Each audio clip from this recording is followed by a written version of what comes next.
حضور علیہ الصلوۃ والسلام فرماتے ہیں قیامت کے دن نہ لوگ کہیں گے، یہ حضور نے بیان فرمایا، کریم محبوب علیہ السلام فرمانے لگے قیامت کے دن لوگ کہیں گے جناب ابراہیم سے کہ آپ اللہ کے دوست ہیں، اس بات کا چرچا آسمانوں میں بھی ہے اور زمینوں میں بھی ہے۔ واتخذ اللہ ابراہیم خلیلا، آپ رب کے دوست ہیں تو یہ بات ڈھکی چھپی نہیں، یہ محبت عروج پکڑ گئی، شہرت پا گئی، یعنی زمانے کو پتہ چل گیا کہ جناب ابراہیم اللہ کے گہرے دوست ہیں، دنیا کو اس کا پتہ چل گیا۔ حضور فرماتے ہیں یہ ذکر ہوگا قیامت کے دن۔ آپ اس شخص کی عظمت کو سمجھ سکتے ہیں کہ جن کے تذکرے، جن کے القابات، جن کی شانیں اس زبان سے بیان ہوں جس زبان سے رب چاہتا ہے کہ اس کی توحید کا تذکرہ ہو۔ قل هو اللہ احد، محبوب آپ فرما دیں کہ اللہ ایک ہے۔ حضرت ابراہیم علیہ السلام کی عظمت، ایک شخص نے حضور کی بارگاہ میں آ کے عرض کی یا خیر البریہ، اے ساری مخلوق سے بہتر، تو محبوب نے مسکرا کے دیکھا، آنکھیں کھولی، محبت بھرے انداز میں فرمایا یہ جو تم نے مجھے خیر البریہ کہا ہے نا، یہ تو حضرت ابراہیم علیہ السلام ہے۔ گویا حضور فرمانے لگے یہ لقب جناب ابراہیم کا ہے، اپنے اپنے القابات ہوتے ہیں نا، آج کل القابات چوری کرنے کا بھی بڑا مزاج ہے، بڑا مزاج ہے، سب کو لقب چوری کرنے، یہ بھی میرا حصہ ہے، یہ بھی میرا حصہ ہے، یہ بھی میرا۔ خلیل اللہ انہی کا لقب ہے، اور حضور نے سب کی عظمتیں بیان کر کے اپنی شان، اپنی عظمت اپنی امت کو بتائی۔ فرمایا جناب موسیٰ کلیم اللہ ہیں اور بے شک ہیں، حضرت عیسیٰ روح اللہ ہیں اور بے شک ہیں، فرمایا جناب اسماعیل ذبیح اللہ ہیں اور بے شک ہیں، حضرت ابراہیم خلیل اللہ ہیں اور ہیں، لیکن فرمایا اعلیٰ وانا حبیب اللہ، یہ یاد رکھنا مجھے اللہ نے اپنا محبوب بنایا ہے، میں محبوب ہوں۔ اس بات کا تو یعنی ان کی عظمتوں کی موجودگی میں، وہ کسی نے اعلیٰ حضرت کے سامنے کہا تھا نا شان یوسف جو گھٹی وہ بھی اسی در پہ گھٹی، تو فرمایا یہ غلط بات تو نے کیوں کی، حضور کسی کو گھٹانے تو آئی نہیں۔ کہا پھر کیا کہنا چاہیے؟ فرمایا کہو شان یوسف جو بڑی وہ بھی اسی در سے بڑی، یہیں سے کرم ہوا جناب یوسف پر، ان کے تذکرے قرآن پاک میں آئے، قیامت تک جناب یوسف کا نام تلاوت کیا جائے گا۔ تو نبی پاک نے جناب ابراہیم علیہ السلام کی عظمتوں کو فرمایا خیر البریہ تو ان کا لقب ہے، یہ تو ان کو کہا جاتا ہے۔ حضور کے جو القابات ہیں وہ تو گنے نہیں نہ جا سکتے، لیکن نبی پاک علیہ الصلوۃ والسلام تو شانے دینے آئے ہیں نا، عظمت عطا فرماتے ہیں۔ حضرت ابراہیم کی عظمت جو امت کے دلوں میں حضور نے بٹھائی ہے، ان کی بلندی، ان کی شان، ان کا مرتبہ، ان کا مقام، میں نے کہا حضور امام الانبیاء ہیں، حضور سرور انبیاء ہیں، نبی پاک علیہ السلام امام ہیں جناب ابراہیم کے۔ حضرت ابراہیم نے بیت المقدس میں حضور کے پیچھے نماز ادا کی ہے، پر حضور فرمانے لگے ہر نبی نے نبیوں میں سے کسی نہ کسی کو دوست بنایا، نبیوں کی نبیوں سے دوستیاں ہوئیں، تو فوراً ذہن کی سطح پر سوال اٹھتا تھا حضور آپ کا دوست کون ہے؟ انبیاء کی صفوں میں ایک دوسرے سے دوستیاں لگیں، ہر نبی کی کسی پیغمبر سے دوستی ہوئی، تو یا رسول اللہ آپ کا دوست کون ہے؟ حضور فرمانے لگے میرے دوست وہی ہیں جنہیں اللہ نے اپنا خلیل بنایا ہے، واتخذ اللہ ابراہیم خلیلا، وہ میرے دوست ہیں جنہیں اللہ نے اپنا دوست بنایا۔ اور بعض چیزیں تو ایسی باریک ہیں کہ وہ جیسے بندہ زیادہ گہرائی میں نہیں اتر جاتا، زیادہ باریک ہو جاتا ہے اور چیزوں کو بڑی قریب کی سطح تک آ کے اس خوبصورتی اور اس کا حسن ملاحظہ کرتا ہے، اور انسان ان ساری نسبتوں سے بھی پیار کرتا ہے جن کا تعلق محبوب سے ہو جاتا ہے، ان گلیوں سے بھی پیار ہو جاتا ہے، ان رستوں سے بھی پیار ہو جاتا ہے۔ کسی نے بابا فرید سے رستہ پوچھا تھا دلی میں کسی شہر کا، کسی محلے کا، کسی علاقے کا، تو فرمانے لگے نہیں آتا۔ کب سے ہو دلی میں؟ فرمانے لگے سالوں بیت گئے۔ تو کہا گلی کا نہیں آتا؟ کہنے لگے دو رستے مجھے بالکل صحیح آتے ہیں، دو بالکل صحیح آتے ہیں رستے، بالکل پکے، ایک جو خواجہ قطب الدین صاحب کے گھر جاتا ہے، اور دوسرا اگر وہ حکم دیں تو جو واپس آتا ہے۔ دو رستے، ایک کو یار دی یاد پکائیے تے وہ یاد مکمل کیتی ہے، جو کام کرنے والا تھا اس میں کوتاہی، وہ اس میں کوئی قضا نہیں کسی قسم کی۔ تو کچھ چیزیں ایسی ہوتی ہیں یعنی بندہ نا ان جگہوں سے بھی پیار کرتا ہے جن کی محبوب سے نسبت ہو، ان تعلقات سے بھی پیار کرتا ہے۔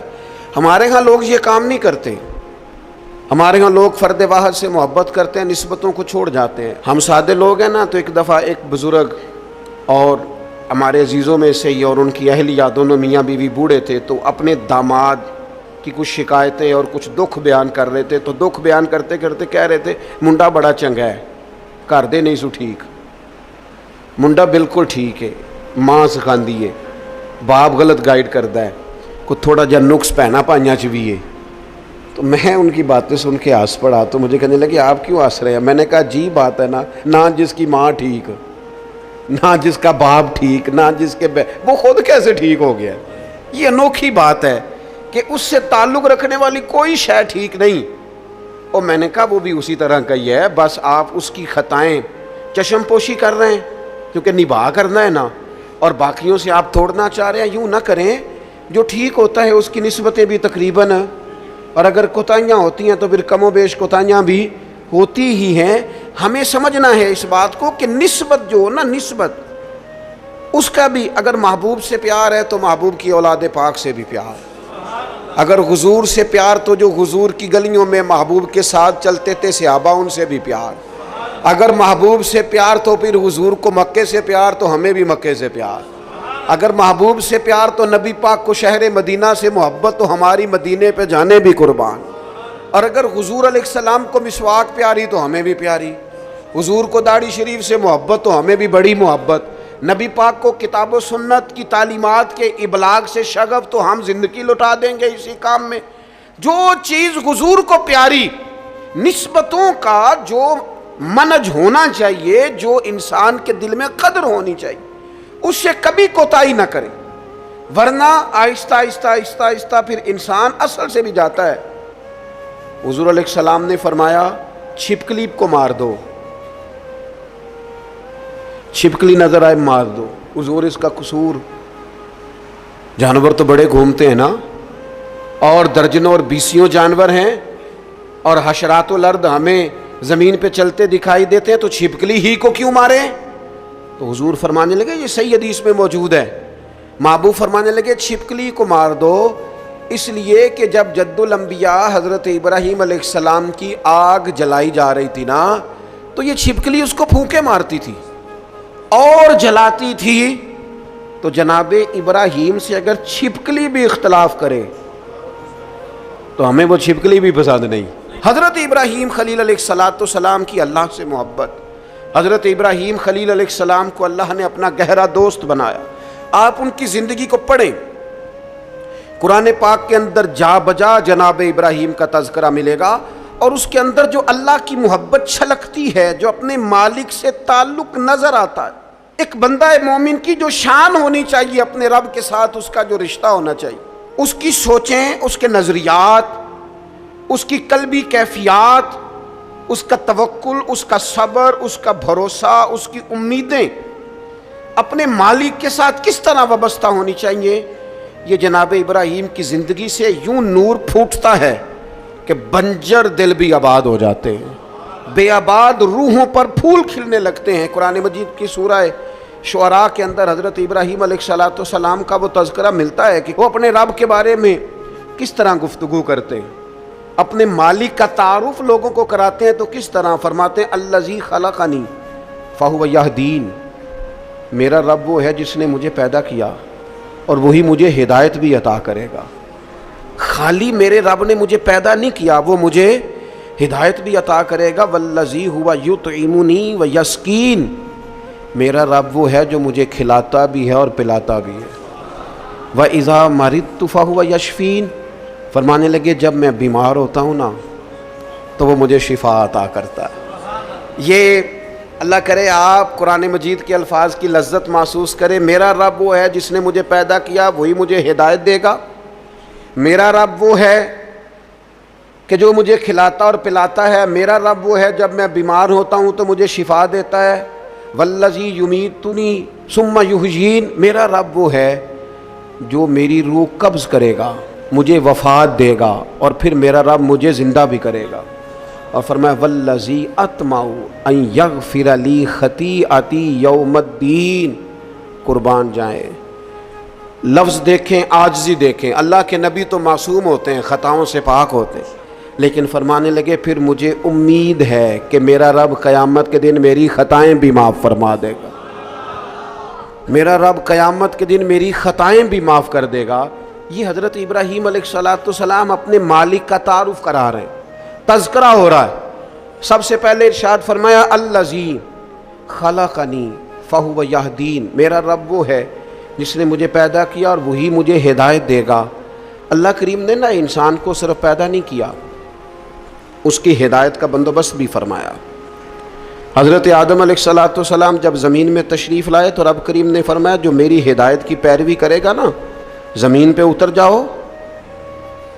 اور پھر جو شخص فمن تبع ہدایا، جو پیروی کرے گا نا اس ہدایت کی جو میری طرف سے آئے گی، تو فلا خوف علیہم ولا ہم یحزنون. پھر اس بندے پر نہ کوئی خوف ہوگا نہ وہ غمگین ہوگا.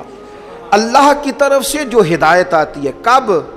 وحی کے ذریعے، قرآن پاک کے ذریعے، اللہ تبارک و تعالیٰ کے انبیاء کے ذریعے علیہم السلام جو ہدایت آتی. جو لوگ اس ہدایت کی پیروی کرتے ہیں، قرآن مجید میں دوسری جگہ اللہ کریم نے فرما سبح اسم ربک الاعلی الذی خلق فسوی. فرمایا اپنے رب کے نام کی تسبیح کیجئے جو سب سے بلند ہے، جس نے پیدا کیا ہے. والذی قدر فہدی، جس نے اندازہ مقرر کیا ہے اور پھر جس نے ہدایت عطا فرمائی. رب پیدا کرتا ہے، ہدایت دیتا ہے. اور اللہ کی طرف سے جو ہدایت آتی ہے، میں ایک دفعہ پہلے بھی عرض کیا تھا، ایک ہوتا ہے کوئی دانشور آپ کو مجھے اپنی عقل کے مطابق موٹیویٹ کرتا ہے، وہ جو اپنی عقل کے مطابق ہمیں سمجھاتے ہیں اس میں نقص رہ جاتے ہیں، کمزوریاں رہ جاتی ہیں. نبی جو سمجھاتے ہیں وہ اللہ کی وحی کے ذریعے سمجھاتے ہیں، اس میں کوئی کمی نہیں رہتی.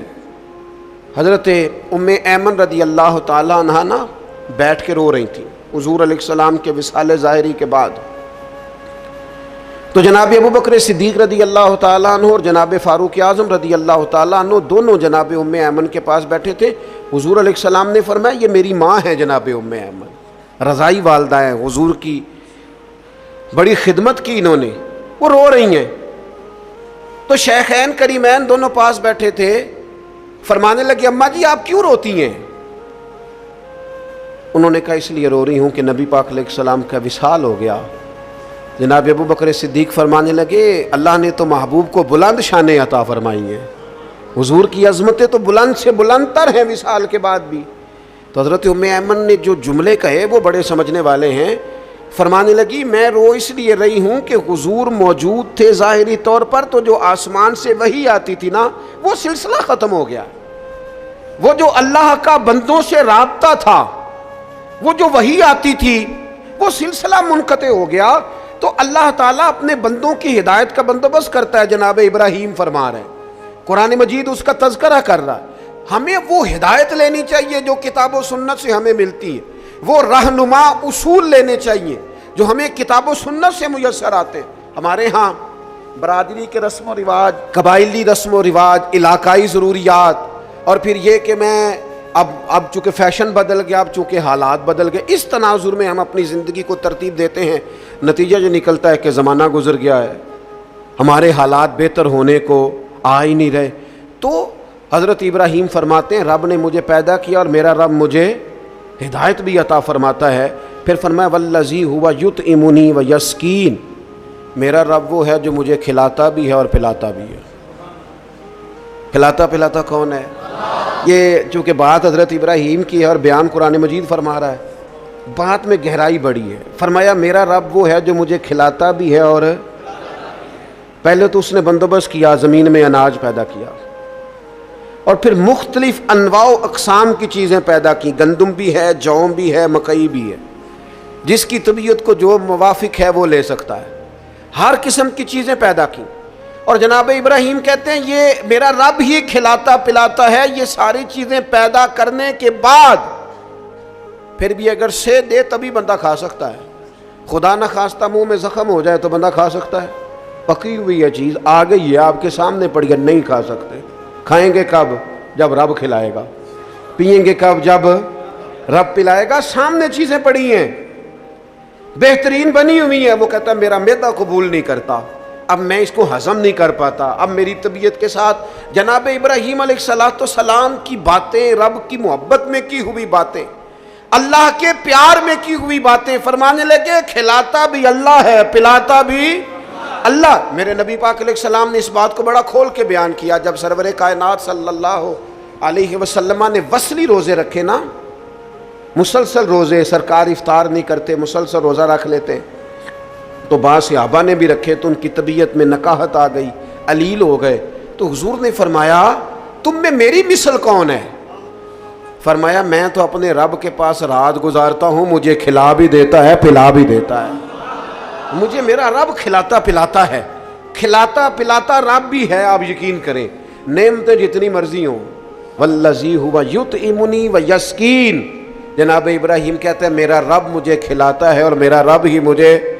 پھر حضرت ابراہیم آگے فرماتے ہیں وَإِذَا مَرِضْتُ فَهُوَ يَشْفِينِ، وَإِذَا مَرِضْتُ فَهُوَ يَشْفِينِ، فرمایا جب میں بیمار ہوتا ہوں تو میرا رب مجھے شفا۔ سبحان اللہ، جناب ابراہیم کا انداز دیکھیے، فرمایا بیمار میں ہوتا ہوں، یہ نہیں فرمایا وہ بیمار کرتا ہے، بیمار میں ہوتا ہوں۔ یہ عاجزی دیکھیں، یہ تعلیم امت دیکھیں، یہ سمجھانے کا انداز دیکھیں، جب میں بیمار ہوتا ہوں نا وہ مجھے شفا عطا کرتا ہے۔ اللہ کے انبیاء کرام علیہم السلام یا اولیاء کرام جب بیمار ہوتے ہیں نا تو ان کی بیماری آزمائش ہوتی ہے، ان کے درجات کی بلندی ہوتی ہے، اللہ کا قرب اور بڑھتا ہے، ان کی بیماری معاذ اللہ کسی قسم کی سزا نہیں ہوتی۔ لیکن میری اور آپ کی طرح کے لوگ، ہم جو گناہگار لوگ ہیں، ہم کیوں بیمار ہوتے ہیں جی؟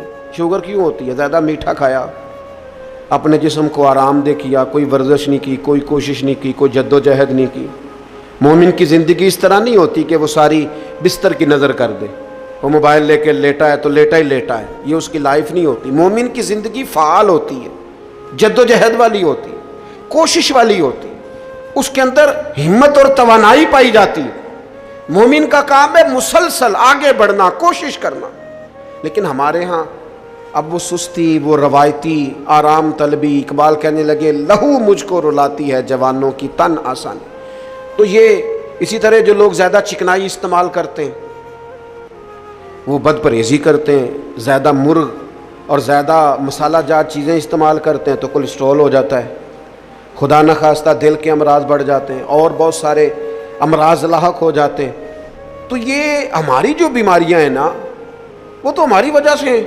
تو جناب ابراہیم علیہ السلام فرمانے لگے جب میں بیمار ہوتا ہوں تو میرا رب مجھے شفا دیتا ہے۔ میں نے کہا اللہ کے نبی جو ہوتے ہیں، پیغمبر جو ہوتے ہیں، ان کی بیماری تو کسی ان کی معاذ اللہ کمزوری کی وجہ سے نہیں ہوتی، وہ تو معصوم ہے۔ فرمایا جب میں بیمار ہوتا ہوں، ہماری تعلیم کے لیے فرمایا جب میں بیمار ہوتا ہوں، کمزوری کی، غلطی کی، بیمار ہو گئے، لیکن وہ بڑا کریم ہے، وہ اپنے فضل سے شفا عطا فرما دیتا ہے۔ وہ اپنے بندوں کو، نبی پاک علیہ السلام فرماتے ہیں رب نے کوئی بیماری نہیں پیدا کی جس کی دوا نہ پیدا کی ہو۔ وہ میں اکثر کہتا ہوں بعض لوگ تھوڑے زیادہ نیک ہو جاتے ہیں، نیکی بھی تھوڑی چند قدم آگے گزار لیتے ہیں، شریعت سے آگے کچھ زیادہ ہی پرہیزگار ہو جاتے ہیں۔ اور خدا کے بندے دائرہ شریعت کے اندر حضور نے منع فرمایا تھا ساری رات کھڑے ہو کے عبادت نہ کرنا، کچھ دیر آرام بھی کرنا۔ جی میں نے عبادت ہی کی ہو، بھائی عبادت کر، پر جو دین تجھے بتاتا ہے اس کے دائرے میں رہ۔ وہ جی ہم دوائی نہیں استعمال کریں گے، ہمارا اللہ پہ بھروسہ ہے۔ او خدا کے بندے جب حضور فرما رہے ہیں، نبی کریم فرما رہے ہیں کہ اللہ نے کوئی مرض ایسا نہیں پیدا کیا جس کی دوا پیدا نہ کی ہو سوائے بڑھاپے اور موت کے۔ بوڑھا بھی انسان نے ہونا ہے، مر بھی انسان نے جانا ہے، اس کی دوا کوئی نہیں۔ باقی اللہ نے ہر بیماری کی دوائی پیدا کیا، اور دیکھ لے وقت کے ساتھ ساتھ وہ دوائیاں دریافت ہو رہی ہیں۔ تو فرمایا میں بیمار ہوتا ہوں، میرا رب مجھے۔ حضرت امام جعفر صادق اس آیت کے تحت کیا فرماتے ہیں؟ فرماتے ہیں یہ ہماری تعلیم کے لیے نا، جب میں بیمار ہوتا ہوں تو میرا رب مجھے شفا عطا کرتا ہے۔ امام جعفر صادق فرماتے ہیں جب لوگ گناہ کر کے بیمار ہوتے ہیں نا تو اللہ انہیں توبہ کی توفیق دے کے شفا عطا فرما دیتا ہے۔ حضرت شیخ ابو بکر شبلی رحمۃ اللہ علیہ فرمانے لگے جب لوگ دنیا میں پوری طرح محو ہو جاتے ہیں، اور دنیا داری کر کر کے بیمار ہو جاتے ہیں، پھر رب جب فضل کرے اور اپنے دیدار کی لذت پیدا کر دے تو اس کا مطلب ہے رب لذت پیدا کر کے شفا عطا فرما رہا۔ جب میں بیمار ہوتا ہوں تو پھر میرا رب مجھے شفا عطا کرتا ہے۔ والذی یمیتنی ثم یحیین، فرمایا وہی مجھے وفات دے گا اور پھر وہی مجھے زندہ بھی کرے گا، پھر کھڑا کرے گا قیامت کے دن مجھے۔ اور فرمایا والذی اطمع، مجھے امید لگ گئی ہے۔ اعلیٰ حضرت نے ترجمہ کیا ہے مجھے آس لگی ہے، یہ میری آس ہے کیا، ان یغفر لی خطیئتی، کہ وہ میری خطائیں بخش دے گا۔ میں نے کہا انبیاء معصوم ہوتے ہیں، یہ بھی ہماری تعلیم کی امید رکھو، کسی جگہ پہ کسی مقام پر نا امید نہ ہونا، اللہ معاف کرنے والا۔ امید لگی ہے کہ وہ میری خطائیں بخش دے گا، کب؟ یوم الدین، قیامت کے دن وہ میری خطائیں صبح قیامت معاف کر دے گا۔ حضرت ابراہیم علیہ السلام کے تذکرے، جناب ابراہیم کی عظمتیں، اپنے مالک کو پہچاننا، اپنے رب سے دعائیں مانگنا، یعنی اس تصور کو بار بار اپنے دل میں پیدا کرنا کہ مجھے پیدا کرنے والا میرا اللہ ہے، ہدایت کا نور دینے والا میرا اللہ ہے، کھلانے پلانے والا میرا اللہ ہے، میں بیمار ہوتا ہوں تو شفا دینے والا میرا اللہ کریم ہے، وہی مجھے موت دے گا پھر وہی مجھے زندگی عطا کرے گا۔ امید ہے قیامت کے دن وہ میری خطائیں بھی معاف کر دے۔ اپنے دلوں میں یہ جذبہ لائیے، اپنے مالک کے حضور اپنا سر نیال جھکائیے، نکلیے تھوڑا سا دنیا کے جھمیلوں سے، دنیا کی باتوں سے۔ کیمرے کے پیچھے دنیا نہیں ہے، دنیا تو یہ ہے جو بستی ہے آپس میں۔ اللہ تعالی حضرت ابراہیم علیہ السلام کی محبت کا فیضان عطا کرے۔